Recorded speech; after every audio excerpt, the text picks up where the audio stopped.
Well, good evening, good morning, and good afternoon, wherever you may be. Hello, Vids. Glad to see you here. I've just been drinking my wine, and can you hear any sort of moody jazz in the background? Hello, Peppo.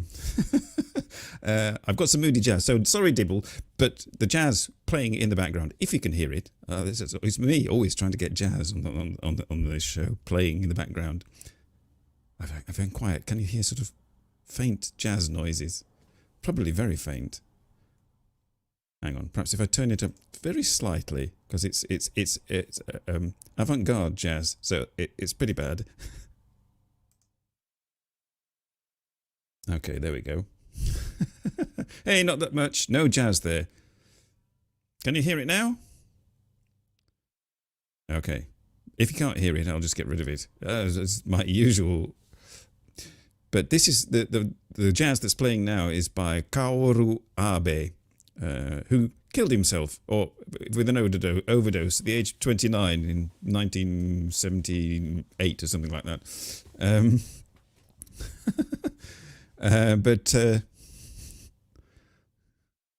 But he was actually the husband of the authoress whose story I'm going to be reading you very shortly. So they lived together, and one of the pictures I have shows them sat up in bed together. Adelobate, hey, hello. Nice to see you. Right, tell me if that jazz is very annoying, because it's annoying me. I thought I'd just have it on for. Let's see. I can. Oh, add to the stream. There we go. Perhaps you can hear it now. Can you hear it now? But I'm going to be telling you a story today, a science fiction story, written by a young woman born in 1949 in Shizuoka, in Japan. Her father was a journalist, and when she was at high school, she went to sort of writing, after-school writing classes and enjoyed that. And when she graduated at 19, she just ended up going into local government, working at like a secretary. Some deeply hurt saxophone. Yes, it's very deeply hurt, and I may turn it off because it's distracting. But I'll just let you listen to it for a second. This is the late husband of the late authoress. Apparently he's very cool, regarded, highly regarded. But no, it's not a clarinet, it's a saxophone being throttled. Cobra T, hello! Cobrat, sorry. Okay, yes, right. So that's the kind of thing, it's like an hour of that kind of music, so... God, that's better. I would have to agree with Dibble on that one. I like smooth jazz, not avant-garde jazz. You like abused band instruments. Well, look up Kaoru Abe and knock yourself out. Anyway, so this lady, Izumi Suzuki, went just to get a regular job in the local town hall in where she lived in Shizuoka, but carried on writing, and someone noticed her writing, and eventually she decided to go to Tokyo and be a writer, but going to Tokyo and being a writer doesn't bring in the money. So she started as a waitress, and then a nude model, and then acted in some pink films, they were called. But carried on her writing and became noticed as a writer, and wrote quite a plethora of stories, until one day she met up with someone who was interviewing her for a television program, and he was a science fiction author, and he recommended that she perhaps read some science fiction, which she did, and that changed her genre, and she started writing science fiction based stories, which the Japanese take on science fiction diverged quite a lot from typical Western science fiction, and it was more socially involved and also weirder and gorier. And so without further ado, I shall where do I go? I shall start some There we are. There's me in the corner. Oh, no, hang on. Playlist. That's the couple in bed, as I said. Playlist. There we go. Let's go back to the start. There we are. This is Izumi Suzuki. And I'm going to now read a story, which you all know the title of, which is the title of this show. It's called Terminal Boredom. And hopefully this won't be the result for the rest of you. And I'll see how far I get in an hour. I shall shut up waffling on now and tell you the story. Terminal Boredom. He was standing at the other side of the turnstiles, dutied up as always in some ill-fitting clothes that all probably belonged to his dad. The trousers in particular were way too baggy. He gave a little way with one hand, not even bothering to peel his back off the pillar he was leaning against. I inserted my ticket into the slot and waited for the metal bar to move out of the way. The boy behind me plastered himself to my back and followed me through. He probably couldn't afford a ticket. Once we were on the other side, he mumbled something that might have been thanks and slouched off. "What was that?" he asked, smirking. "Same thing you always do? All the heads who couldn't make it through are grouping up. What'll they do? If they miss the last train, I mean." "Just get thrown out." "Yeah? I thought they could spend the night if they didn't have anyone to vouch for them." "That's ancient history. The population's got too big. They can't accommodate anyone anymore." We leaned against the pillar side by side. My legs got pretty tired much right away, and I got down on my haunches. He crouched down beside me. "Wanna go somewhere?" I sighed. "Sure. Above ground, I guess." He sighed too. Then, with an exaggerated air, "We do the same thing every time we hang out. I thought we were supposed to be madly in love." I rolled my eyes. We were similar. That's all it ever was. 2 years ago, I'd have been happy about it. Not only did we have the same sign and the same blood type, but we were even the same height and weight. Now, I'm an inch taller, though. Good grief. He stood up. "Even moving around like this, I feel like I'm going to drop dead. Why do I feel so sluggish?" "Have you eaten?" "Oh, there you go. Slipped my mind." "I've been trying to eat before I go out. I keep on collapsing. You need to eat a couple of times a day, apparently." "I wonder why," he mused vacantly. I had always assumed he was doing an impression of a moron, but sometimes I wonder if he isn't simply stupid. "It's probably the boredom, if you're not doing anything." "Yeah, you must be right." There were a bunch of young men and women, aged from 12 or 13 all the way up to 30 or so, sitting around next to the stairwell up to the surface. Not a job between them. "How about we head up to the unemployment cafeteria?" he suggested, over his shoulder. "No way. That's where all the gangsters hang out. If they snatch my ID card, I'm screwed. They'll sell it on the black market." "But you've got me to protect you." He burst out laughing. I gave him a look that made it clear I wasn't amused. Above ground, the sun was beating down on the filthy town spread out before us. Unfettered spaces scare me. I'm not used to scenes that aren't in a frame. Looking at a picture inside a border always calms me down, whether it's an ultra vista or the real thing. It's probably from all the TV. Maybe I'll do a little shopping. I don't want to be involved. I'll wait outside. It's more fun with a co-conspirator. Maybe not you, though. You seem like you'd blow it spectacularly. He prides himself on the fact that he's never been caught shoplifting. He tells me the trick is to target the security camera's blind spots. Walking towards the plaza, the one with the fountain, he scoped out the stores lining either side of the street. Abruptly, he turned into a pharmacy. I just kept on strolling along. He caught up to me again almost right away. After walking in silence for a little while, he turned into a small alley, probably going to see his fence. After a minute or two, he came down from the second floor of a building with some cash in his hand. It wasn't much. Here, he gave it to me. Not my best work. The clerk was super intense. He was giving me the eye the whole time. Probably didn't want to lose his job. So I had to settle for stuff that wasn't worth a whole lot. He took a tiny box out of his pocket and showed it to me. What's that? Some kind of after-the-fact contraception, apparently. I've never needed it, so I didn't know what it was. My friends explained it to me. I wonder who uses it. People who do it a lot, who have a lot of sperm on account of some weird metabolic quirk. Elderly perverts, probably. What's wrong? Struggling to remember the last time I did it. If it was with me, we did it 2 years ago when we first met. So we did. Have you done it with someone else since? Come on. How often do you think I can do something like that? It's exhausting. Sure, but tiring yourself out isn't so bad. You get that feeling of having really done something. Don't you think it's dull, never wearing yourself out at all? Dunno.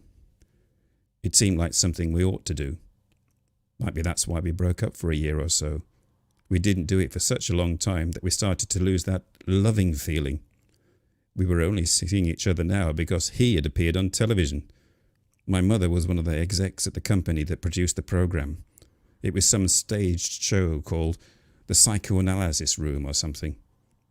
When I called him and asked him why he'd gone on the show, he said, I thought it maybe if my mum saw it, she'd take pity and come and find me. But there was no way his mother, who had vanished into thin air 15 years ago, was ever going to recognise her son. He was 21 years old now and appearing under an alias. That's what I thought anyway, but I didn't say it out loud. We went into a fast food joint. It proclaimed itself as a gourmet soupery. What was gourmet about it, I couldn't tell you. I got a little dizzy when I tried to lift the tray with our 2 bowls on it. Despite chiding him about his diet earlier, I realised I hadn't eaten anything since yesterday myself. They were saying on the news that more and more young people were forgetting to eat, starving to death. This feels kind of embarrassing somehow, I said, as I picked up my spoon. He nodded. I've never eaten with someone else before. Me neither. We ate sitting side by side, gazing at the video screen. It's so hard to relax without something to look at.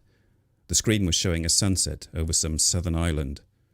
The camera didn't move, so it was pretty much like an ultra vista. Once the sun had sunk fully behind the horizon, the program changed to Top 40 this week. The restaurant chain's catchphrase is, brand new videos guaranteed. I stacked the bowls one inside the other and put them into the nearby bin. How's your girlfriend? The girl you were going out with after me. You haven't seen her. How come? He furrowed his brows, then let out a sigh as if to say, guess I've got no choice. Her parents are still together. Don't hear that too often. Maybe it's that, or maybe it's something else, but she has total faith in society.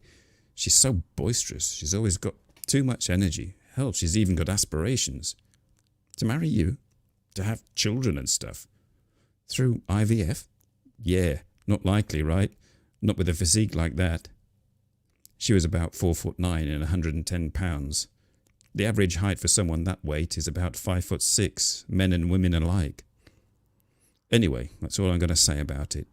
Sighing again, he returned his gaze to the screen. What more could there be to say? Maybe she still had periods.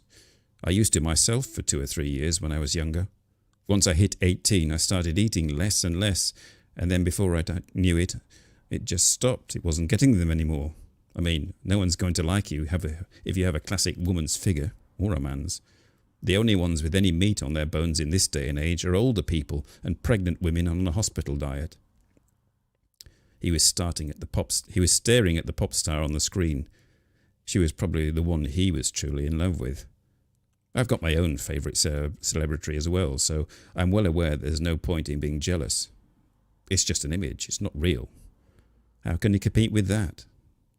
And yet, the jealousy is there. Did you vote for her in the last election? I mean, I had to be jealous, didn't I? Since we're still treating what we had, him and me, as a love affair. The instant I became aware of the sense of obligation, I started to feel stupid. Yeah, so what? It's idiotic, giving people the right to vote at the age of 15. Maybe so. And all this, let's the future shine, the number whatever election bullshit. Voter turnout's gone up, though. Now that all you have to do is sit in front of the TV and press a button for your favourite celebrity. But they don't even publicly announce which politicians the celebrity delegates choose with the votes they get. No shit, Sherlock. He shook his head. Let's get out of here. The streets were overflowing with the jobless. Sitting, standing, talking, strumming guitars. How come there's so many, I wonder? His mood seemed to have improved. It's Shinjuku. Why do they all gather in the same place, though, even when they have to dodge the fare to get here? They come for the spectacle, to check each other out. The closer we got to the Coma Theatre, the more of them there were. 2 police patrol ships were flying overhead. They would periodically descend and play the same tape message over their loudspeakers. It is against the law to remain in the same place for more than 20 minutes. Please move along. We got to the plaza and sat down side by side. So what's up? He asked. There was nothing much else to talk about. Nothing at all. I instantly started to get irritated. Doing well? Well enough. How's your mother? Good. How the hell did I get stuck with this moron? You? Me? Yeah, I'm good. How's your father? Lately, as though he's just hit puberty. He smiled faintly. Spends a lot of time lost in thought. About what? I don't know. Maybe he's having a midlife crisis. Turning 60 and all. We both laughed. No, seriously though, he seems like he's found love, he added. Old people have so much energy, you know. It seems like he's really giving it everything he's got. Keeping a diary, writing letters, sending gifts. Is she a real person? A strange question, but he seemed to know what I meant. Not a celebrity, in other words. I think so, yeah. Doesn't seem like a green door anyway. An image, he meant. Though it's a term they use with psychedelics too. Isn't that a lot of effort, being in love at that age? Yeah, they act like it's this huge deal. Not like us, right? Young people get involved out of a sense of obligation. It's like we have to, or because we've got nothing better to do. He followed this with some total bullshit. I'm not talking about you, of course. You're special. You understand that, don't you? And? I looked down my nose at him. I couldn't tell whether I was genuinely pissed off or not. The performance had just become part of my personality. If nothing else, I can be pretty sure I'm not happy, I thought vacantly. You know, I care about you, right? His voice had developed an edge to it, though maybe that was an act as well. Like how? Not that I really cared. All kinds of ways. You in the black, move along. The warning sounded over the loudspeaker of the patrol ship. Move along. As the vehicle started to descend, the figure in black leapt up and took off running. Not swiftly enough, though. A mechanical arm reached down out of the patrol ship. The perp raised both hands. If you've got your arms at your sides when they grab you, they get pinned there and you're more likely to get injured. The patrol ship departed, with the black-clad figure dangling helplessly in the air beneath it. Fucking horrible. He looked up. What'll happen now? A formal warning and a fine. You've been arrested before, right? Once. The cops will make an example of you whenever they feel like it. They can always find something to charge you with afterwards. How did it feel? Being carried up and away with my arms spread out like that? It reminded me of the opening to that Fellini movie. Meant nothing to me. You don't know much of anything, do you? No wonder you can't hold down a job. Once every 6 months, we have to sit for the employment examination. It gets recorded on our ID cards. What the penalty is for not showing up, I don't know. I pass the exam every time, I protested half-heartedly. And? What occupation category do they give you? Waitress. There are requirements for that too, you know. Height, for example. Your girlfriend couldn't get that job. That girl's always getting engaged just so she doesn't have to take the employment exam. They allow a certain period for marriage preparations. This conversation's going in circles. What a drag. Were you two engaged? Don't want to say. Then they must have been. I started chewing a fingernail. He took that hand in his and squeezed it gently. Quit being such a pill. It's a real turn-off. I remained stubbornly silent. Okay then, who was that call from that one time? He asked. Give me a break. What are you even talking about? You got a phone call that time we went to your place together. You didn't put it on the screen because it was a man, right? The caller had the picture switched off, that's all. Who the hell does that? Plenty of people. I do it all the time myself when I'm not feeling presentable, for instance. What a nightmare. And when would that be? Like when I've got bedhead. You always keep the picture switched on, even when it's me, even when your hair isn't done. That's because it's you. I want to go home, alone. And you always wanted to get rid of me right after.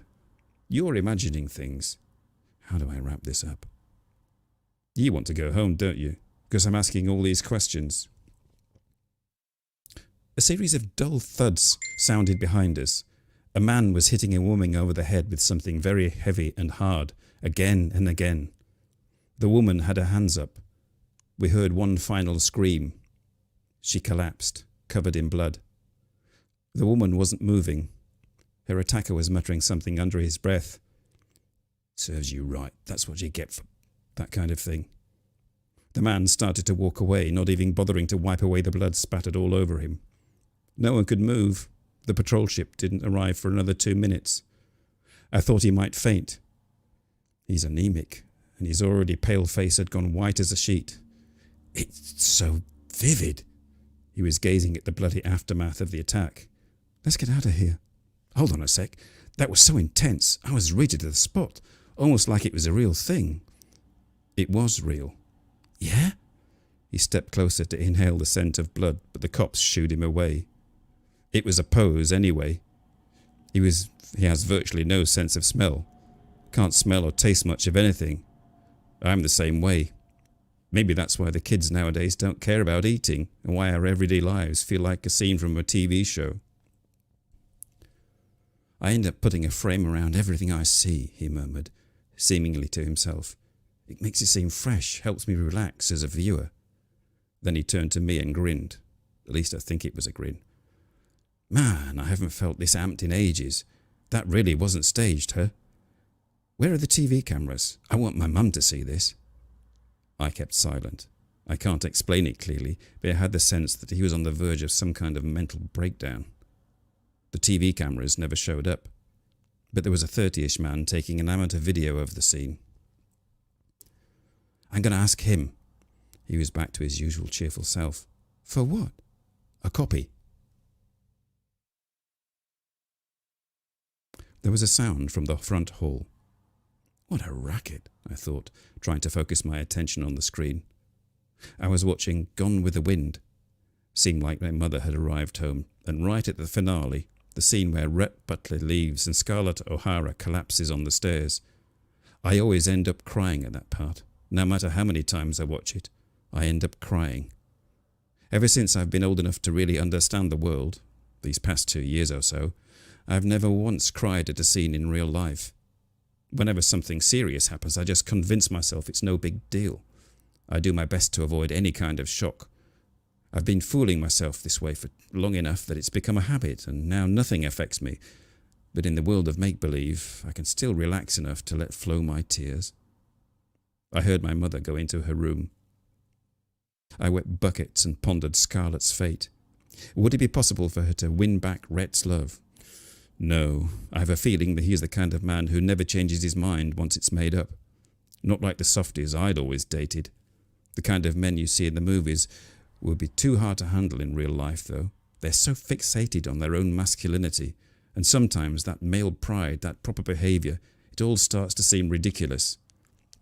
If they could just get over themselves, then everything might be a whole lot simpler. I pressed the button, and the screen went black.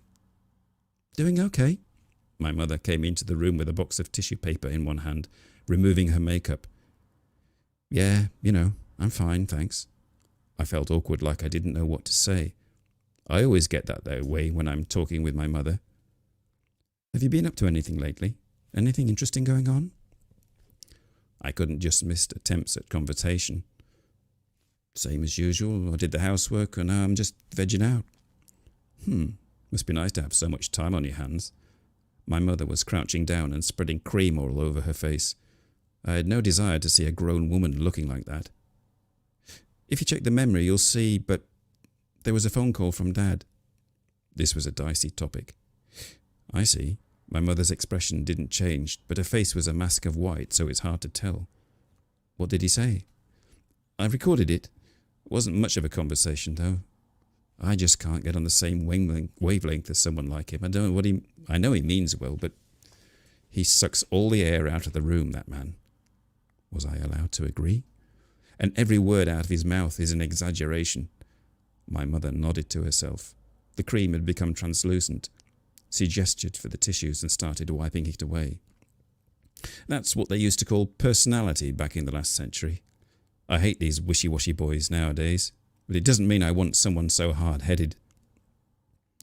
Doesn't it kind of seem like he wants you back? I couldn't settle down with the TV off, but it felt like it'd be rude to turn it on. Is that the impression you got? Yeah. Still as dumb as ever. Her former husband, she meant. He's like a wind-up metal robot. He'll keep going on just as he is till Judgment Day. Mum? What? You know a lot of words, huh? That's because I don't spend all day in front of the tube like you. I even read books, if you can believe it. By the time he was done wiping off her face, there was a huge mound of used tissues. I threw them away. There was a call from Daddy's wife later too. What did she say? My mother stood up with a tissue box in her hand. She just kept squawking on and on, asking, "Has my husband been over there?" She's a real dog, huh? I was buttering my mother up. She's the one who provides for me, after all. I feel like I have to do something for her. He also comes from a single-parent home, but he approaches it differently. He's decided it was his father's fault that his mother left, so he deals with it by bleeding him dry and ignoring him at the same time. Angelic trumpets will herald the day of his mother's return. He seems to see it as the day of his salvation in every possible sense. That day will never come, of course, so he can make his fantasy as grandiose as he likes.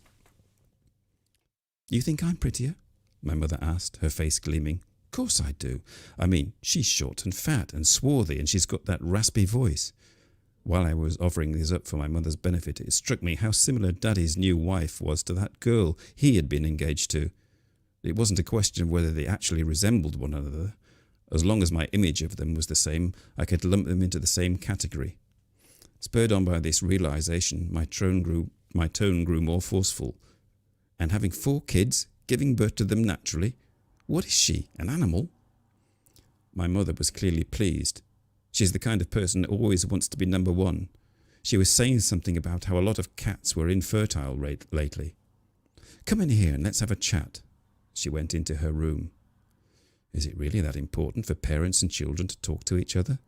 TV dramas are always talking about it, so maybe it is. My mother had finished tending to her face and was lying on her belly on the bed, smoking a cigarette. It's a vice she didn't want anyone to know about. I sat down in the chair next to my bed and clasped my hands around my knees. It has to do with work. I nodded to show that I was listening. You're aware that if you stimulate a certain part of the brain, it produces a sense of euphoria, right? I wasn't, but I nodded anyway. Such experiments were first conducted a long time ago. They would hook a patient up with electrodes and have them flip a switch 5,000 times an hour. Now they have a device that links the subject directly to a television. When the monitor is turned on, it begins to stimulate the brain. The subject no longer has to have the switch each time. Instead, a weak electrical current is transmitted automatically at appropriate intervals. I've heard about that. One of my friends was using it. She was a real space cadet, though, and it's not clear if she was always that way or if it was just thanks to the electrodes attached to her brain.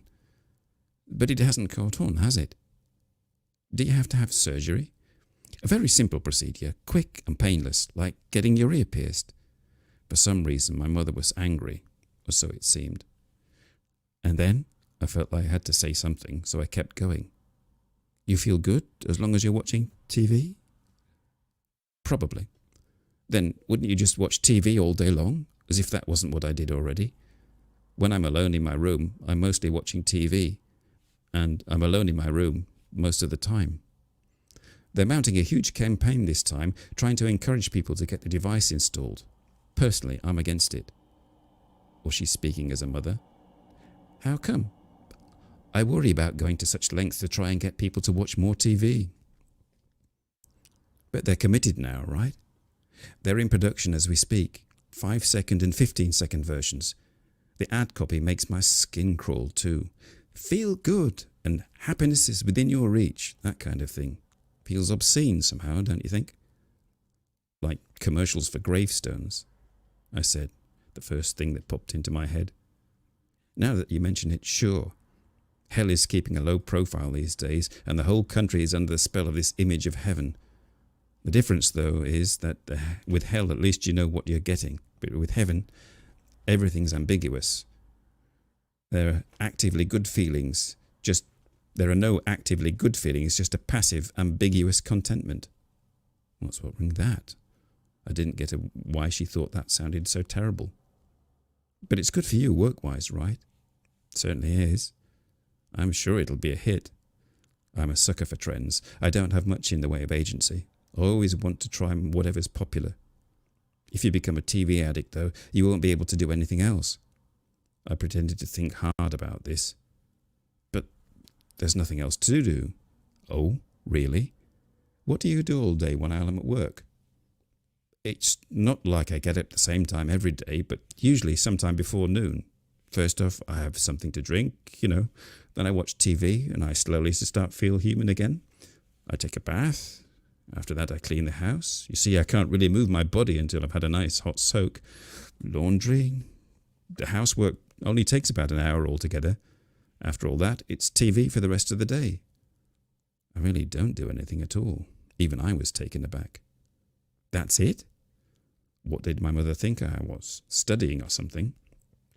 I'm unemployed, so I've got no money. It's not like I can go out anywhere. What about the library? They only have the same mainstream stuff, books and videos both. The other day I wanted to take out Blade Runner, but they didn't even have that. I couldn't believe it. Going over to a friend's place doesn't cost anything, but talking to other people is so exhausting. I don't see my friends all that often, so it's hard to tell how to act. And talking to Daddy is exhausting for different reasons. Talking with my mother like this was exhausting too. I'm just no good with living, breathing human beings. You can't find work at all?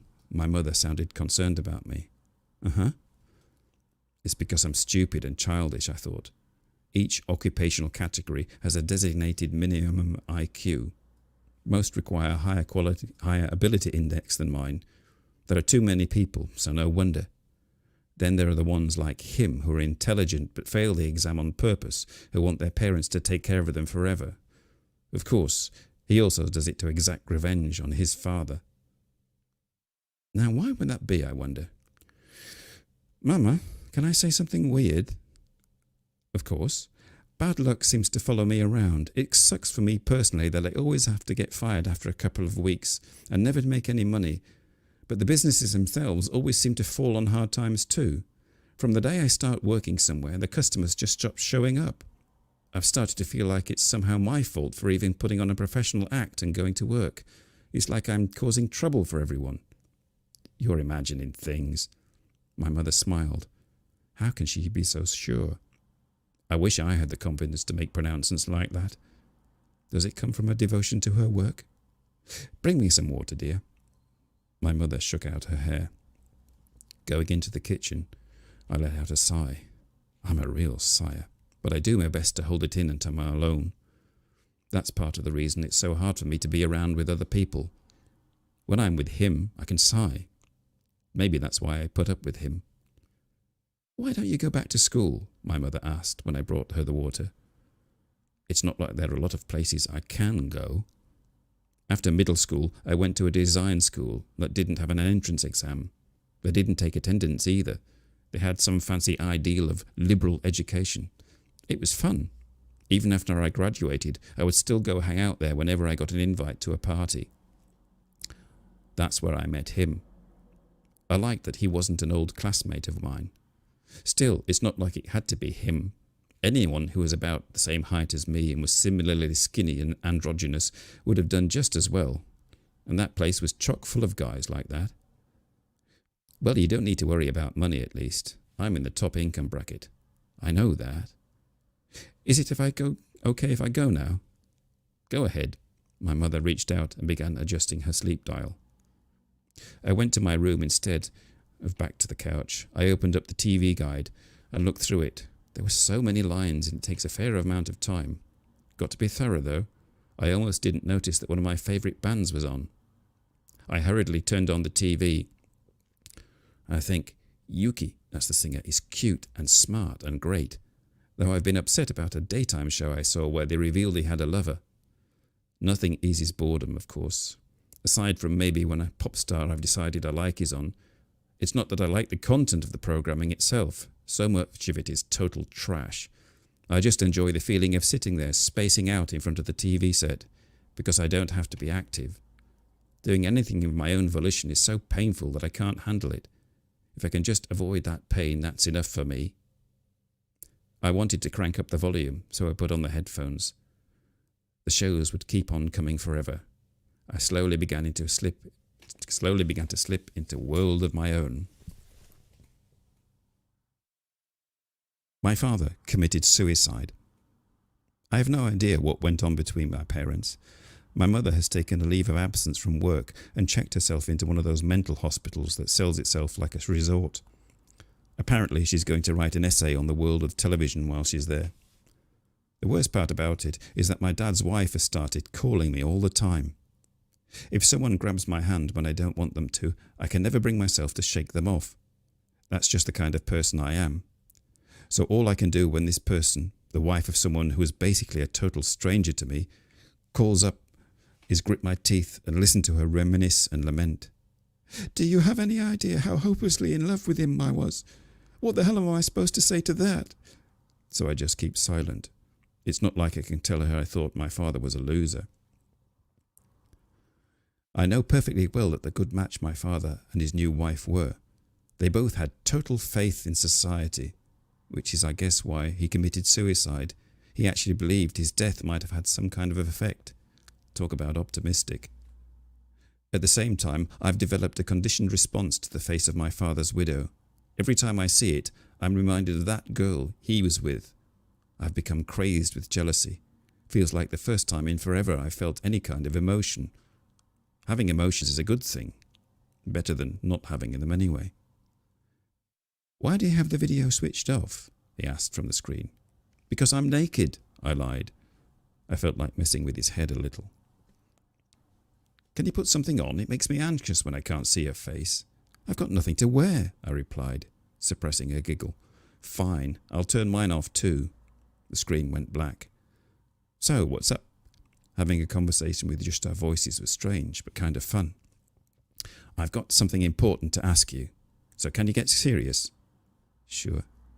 Man, this is embarrassing. I'm not sure about asking this.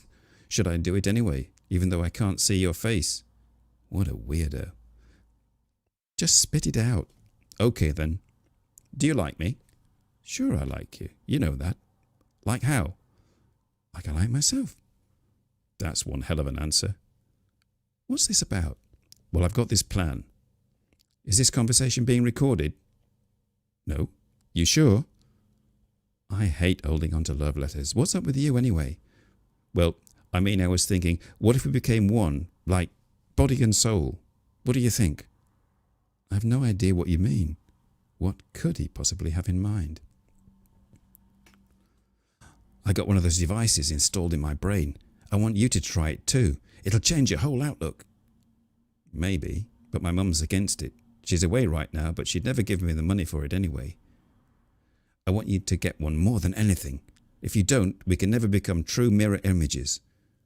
What happens when you get it? All the shitty stuff stops bothering you. Like, you realise that there's a simple way of dealing with everything that's been weighing on you up till now. You can just tack on an illogical ending to the story, like a deus ex machina for life. Really feels like a TV show. And TV shows feel like reality. It's like the boundary between them breaks down and you're living in a dream. Sounds like my kind of world, but I'd prefer living in a nightmare. It does cause a little bit of confusion. Sometimes you have to think about it for a minute before you can be sure if something's happened to you or to the protagonist of a TV show. But there's no big deal, right? Not at all, I answered right away. TV show, reality, who cares? Comfort, feeling good, that's all that matters. And I almost never get to feel that way. I'm always just bored. Okay, so when you get one, you'll feel good, comfortable. Yep, I think it has something to do with my endorphins. The other day my tooth hurt so bad I could barely think, but once I turned the TV on, it went away. And what now? Opioids in your brain. Apparently, if you keep jogging consistently for more than 8 weeks, your brain suddenly starts producing tons of them. Daddy told me running makes him feel so good that he can't give it up. He's away on a trip right now, and he stuffed his suitcase full of running shoes and jogging clothes. I couldn't fucking believe it. Old people have so much energy. My ankles hurts just thinking about it. But with the device, no more need for running. Older folks are amazing. They've got so much energy and so much stamina. They go to work every day, and somehow they still find it in them to have love affairs. My mum had a steady stream of them until recently. Her ex-husband had a wife and 4 kids, and she was actually envious. He drove her crazy. And Daddy's second wife, which made me remember, his peep-squeak girlfriend. Were they still engaged? Were they going to get married? I was intensely jealous now, just like our parents' generation would be. I had never known an emotion like it before. Is envy always the last emotion standing? Things like respect and awe are long since gone. Everyone lives in a happy-go-lucky depression. They only take life half seriously, you might say. What's wrong? Your girlfriend. Oh yeah, I was about to tell you. That's all set. I heard you were seeing her again. I am. Just to talk. She went and got herself pregnant. At the hospital? Were you the donor? No. She went natural. Gross. It's a quirk of her metabolism. I couldn't believe it at first, but I guess it's true. She's no liar. That much I know. I lie all the time. I talk all kinds of bullshit. Something black began to stir deep inside me. But this happened because of you? She says she only dates one person at a time, he said, dodging my question. She says her head gets filled up with thoughts of that person, and here's the thing, she trusts me completely. She says things like, you're a good person, and I'll never betray you, and we'll be together forever. Bullshit, you're making this up. I told you, didn't I? I mean, seriously wonder if she's an angel or something. Her vitality, the force of her sexual desire, I don't think she would die even if you killed her. So I want to try to find out. I'm hanging up. My head hurt. I wanted to get into bed. Wait! I don't want a kid. I want to slip quietly into oblivion all by myself. I have to do something about her. Help me. If you're going to talk her out of it, do it on your own. I'm no match for her physically. Listen, please now, can you come over today, right now? I'm begging you. The screen flared to life, and I could see that he was kneeling with his forehead pressed to the ground. Please say something. I love you for starters. You're my angel.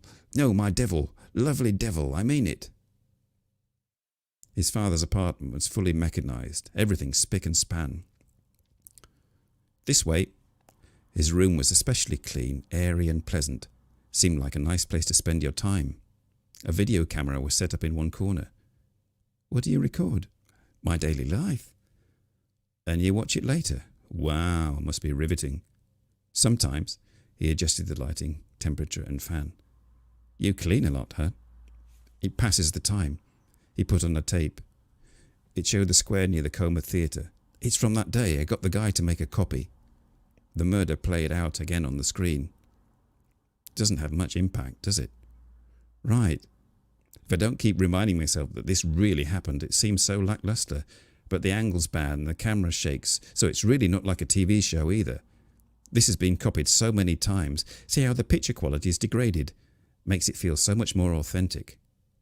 The parts you can't see all that clearly stimulate the imagination. Exactly. Now, this I bought the other day. It's a document of someone's suicide. Apparently the guy was up to his ears in debt, and he made this so his family could sell it and pay off the loans, and it was a hit. Want to see? He switched on the tape. a sober-looking middle-aged man who was making introductory remarks. He was about the same age as my father. Hadn't Dad committed suicide? And they looked pretty similar, but of course it wasn't him. He sounds so matter-of-fact. Right, makes it seem so real. The man on the screen said, "Okay, here we go." Then he drank something that must have been poison from a bottle. "What's that?" He was trying to be so meticulous, but if he got to say, "Now that's truth." Even in this day and age, we still revere truth, but at the same time, we devote ourselves to the task of erasing the distinction between truth and fiction. "Is it fertilizer?" It was a serious question, but he apparently took it as a joke, since the man didn't look anything at all like an agricultural worker. "I never knew you had such a cruel streak." "I like to keep you on your toes." "Ah, to be Terence Stamp," he said coquettishly. "Who?" "Come on, the collector." "Of what?" "It's a movie. He plays this amazing guy. By the way," he searched my face. I looked away, and when I looked back, he was still staring at me. I had a sudden premonition and crossed my arms in front of me. "No, don't kill me." A faint smile touched his lips. "Not you," he crooned. "You're not pregnant." "She's on her way here." "But I can't do it alone. It would be too exhausting. I need you to hold her down, since I'm sure she'll fight back." "I don't want to. I think it'll be simplicity itself once we actually get going, wringing her neck or whatever. If I were the pregnant one, would it be the other way around? Would you get her to help kill me?" "Probably, yeah. But so what? Think of it as a TV show. Pretend you're an actor." "I don't think I can get myself into that headspace. I'm going to tape it too." What the hell is he thinking? He took both of my hands in his and sat down. "Once it's over, it'll be like nothing even happened. You can't hide your sadistic side from me. And didn't you tell me that when you were a kid, your mother tried to kill you a couple of times? Like Mary Bell?" "I have no intention of helping you. This really happened. In England, 2 girls, 11 and 13, killed a 3-year-old boy and a 4-year-old boy. But the 11-year-old was smarter and cleverer, and the older girl was just following her lead. She was acquitted, but the 11-year-old was convicted." "I don't want to hear about it." "Then what about Lizzie Borden?" "Stop it. What are you getting at?" "That the way you yourself were raised was problematic. An endless cycle of absurd coddling and other horrible experiences, right?" "You yourself, why are you..." "Don't be stupid. There'll be more than good tape in it for the world. And if it comes out and I get caught, the police will track down my mum for me. I'm sure of it." The doorbell rang. Around dawn, I became hysterical, and my crying woke him. I felt like the first time I had cried in my whole life. He patted my hand gently to try and calm me down. "There's nothing to worry about. Tomorrow you'll go to get the surgery, the one to get the electrodes installed in your brain. Then you can relax forever." I tugged as hard as I could at the end of my stocking. He had lit the flame of my envy. Her corpse was crammed into the freezer, eyes closed, tongue lolling out. "What'll we do now?" "Get married." "No, thanks. Who wants to share this kind of memory?" "Under the current law, testimony from a spouse is inadmissible, so it'd be better for both of us if we got married, like in Brighton Rock." How can he be so calm? Is it because of the device? "Want to do it?" "It's been a long time." "Do what?" "Oh, but the sheets might get dirty." I didn't want to be in the room where we'd killed her, so we were sleeping in his father's bed. "It's fine." He took me in his arms. I just lay there the whole time, worrying about the sheets. When it was over, he opened his eyes and seemed to be seeing something else. The boredom is gone. And that, ladies and gentlemen, was Terminal Boredom. So, thoughts. Hope you enjoyed that. It's the first time I've read it through out loud. I had a practice run. I bought the book only on Thursday. It's an ebook, my first ebook.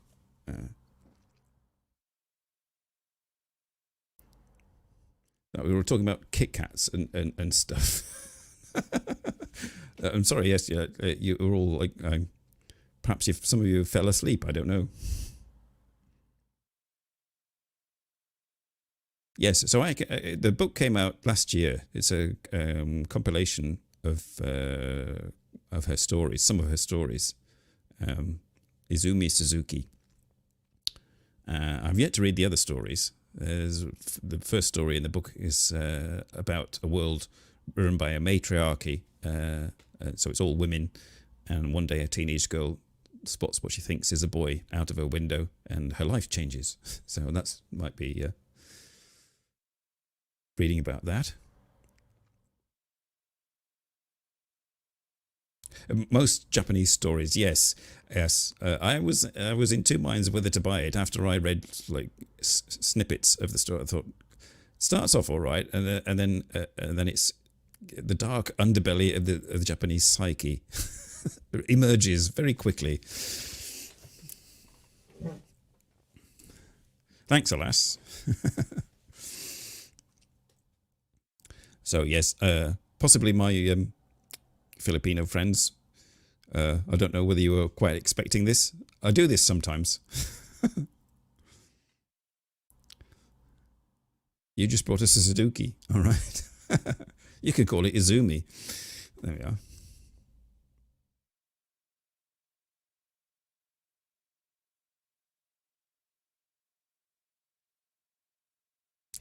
So, next week on the Simon NoChaNoma show, not entirely sure what's going to be happening. Post-Valentine. There we are. This was a pre-Valentine story. It was a love story. They got married at the end. They killed his pregnant girlfriend, and they watched a video of a murder they witnessed. Very romantic. I'm not quite sure how to take that, alas. Simon has a bit of Stephen Fry in him. Ooh, Mrs. Tuesday, alas. Tuesday. Finally, I shall get it back. Yes. Yes, it's a nice bedtime story to cheer you up. Yes. Have a device installed in your brain and you'll wake up happy. Hello, Chris.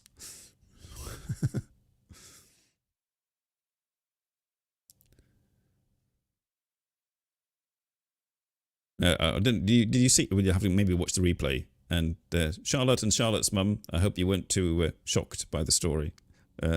Not quite like my cat story the last time. 45-minute story time. Yes, I hadn't actually calculated how long it would take. It seemed sort of more or less hour-ish sort of thing.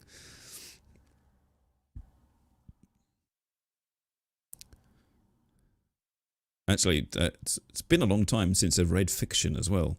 So, yes, yes, I know what you meant, alas. I mean,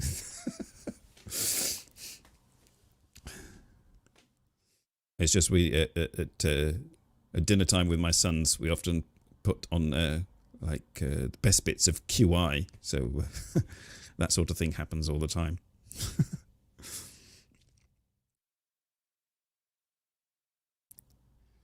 So, right after this, I've got to give an English conversation with a lady from Osaka. So I shall be winding up the show quite quickly. And hopefully you will all join me again next week. I need something now to lubricate my vocal cords. Well, I've got the bottle behind here. So just to keep things, you know, consistent. Just a small.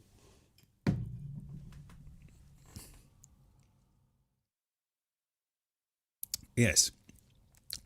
Ah. Thank you. Right. So, next week, it's a mystery. Like this week was a mystery until about Thursday. And then I came across this book just while browsing and thought, oh, that sounds good. And was up until midnight making the advert and getting it sent out. So I'm a bit knackered. So, but bye for now, and see you all again next week. Thanks, everybody. Hope you enjoyed it. Send you to sleep. Bye-bye.